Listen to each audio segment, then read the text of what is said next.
வணக்கம். இன்னைக்கு முருங்கைக்காய் சாம்பார் செய்யலாமா?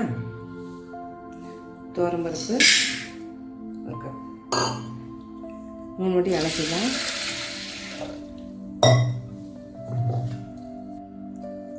கழுவி வச்சு இப்போ தேவையான அளவு தண்ணி ஊற்றணும்.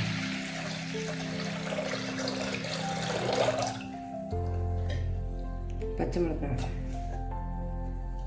வெட்டி வச்சு, வெங்காயம்,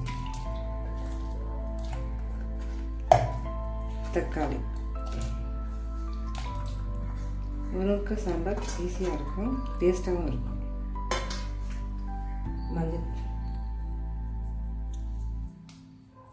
பெருங்காயம், தேவையான அளவு பெருங்காயம், மஞ்சள்தூள்,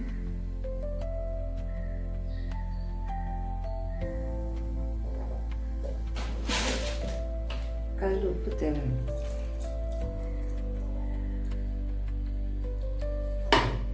இப்போ குக்கர் ஸ்டவ் ஆன் பண்ணி வச்சிருக்கோம்.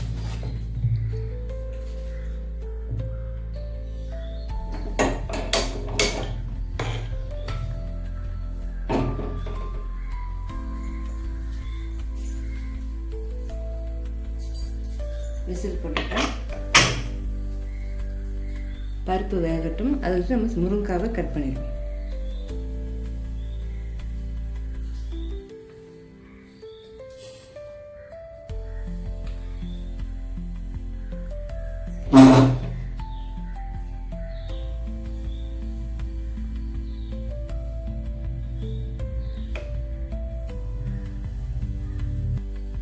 விசில் போட்டுப்போம். இப்போ முருங்கைக்காவை கட் பண்ணி க்ளீன் பண்ணிடலாம். முருங்கைக்காவை கட் பண்ணி க்ளீன் பண்ணியாச்சு. முருங்கைக்காய் போட்டு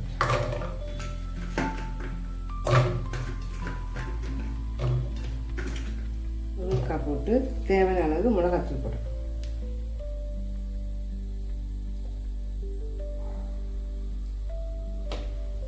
தேவையான அளவு தண்ணி ஊற்றிக்கலாம்.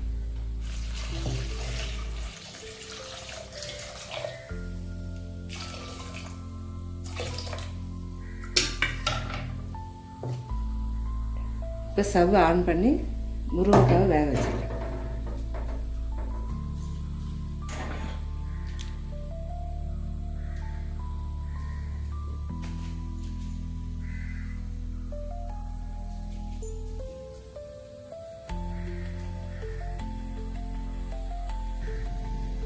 ஸ்டவ் ஆன் பண்ணி வேக வச்சுக்கலாம். பருப்பு பக்கத்தில் வேகுது.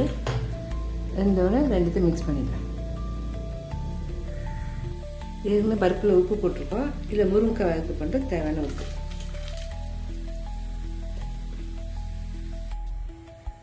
பருப்பு வச்சு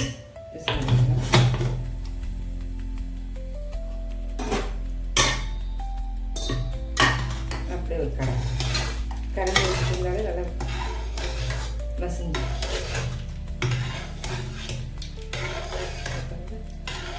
நல்லா பருப்பு குழந்தை.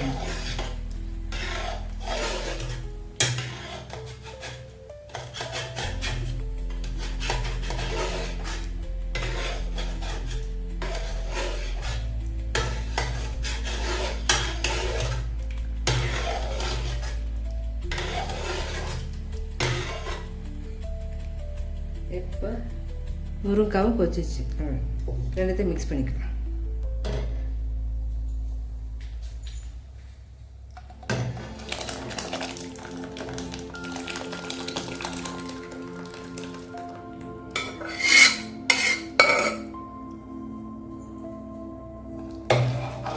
ரெண்டுத்தையும் நல்லா கிண்டிக்கலாம். பாருங்க, இப்போ ஒரு 10 நிமிஷம் கொச்சோடனே தாளிப்பு போட்டுடலாம்.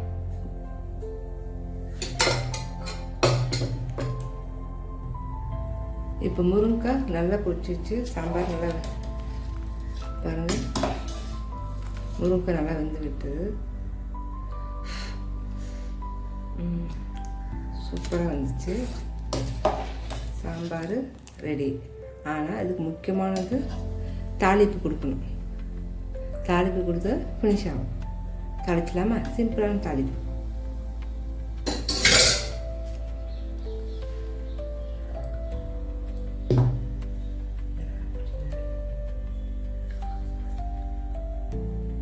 தாளிப்பு கடாயை வச்சு எண்ணெய் ஊற்றிக்கலாம்.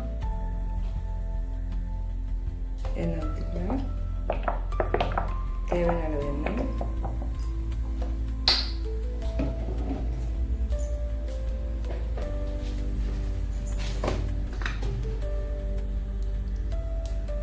எண்ணெய் காயணும். எண்ணெய் காஞ்சிச்சு.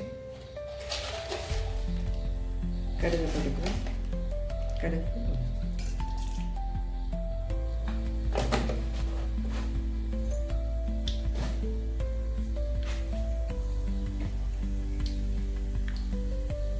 சிம்பிளான தாளிப்பு தான், ரொம்ப அதிகம்.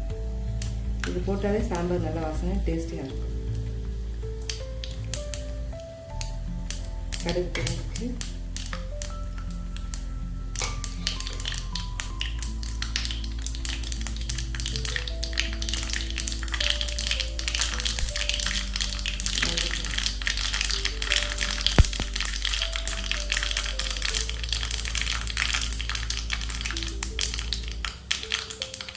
இப்போ பூண்டு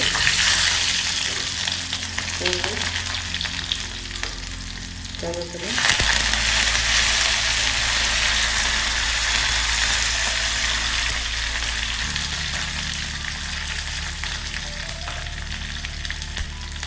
சீரகம்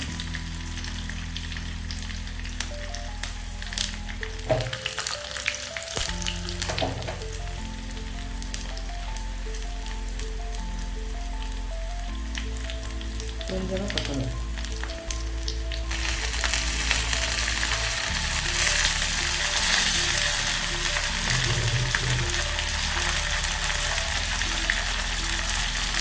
வாசனையில் தாளிப்பு சாம்பார்.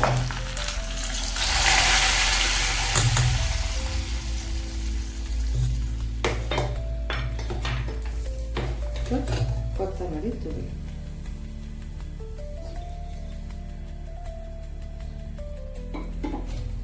இப்போ சாம்பார் ரெடி.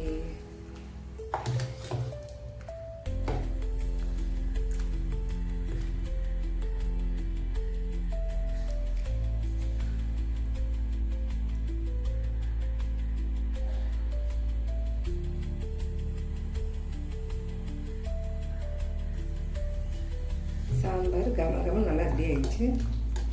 பாருங்கள், முருங்கைக்காய் சாம்பார் ரெடி. இது ஈஸியாக செய்யலாம், நல்லாயிருக்கும். பிடிச்சிருந்த லைக் பண்ணுங்கள், ஷேர் பண்ணுங்கள், சப்ஸ்கிரைப் பண்ணுங்கள். Vani fire channel. பாய்.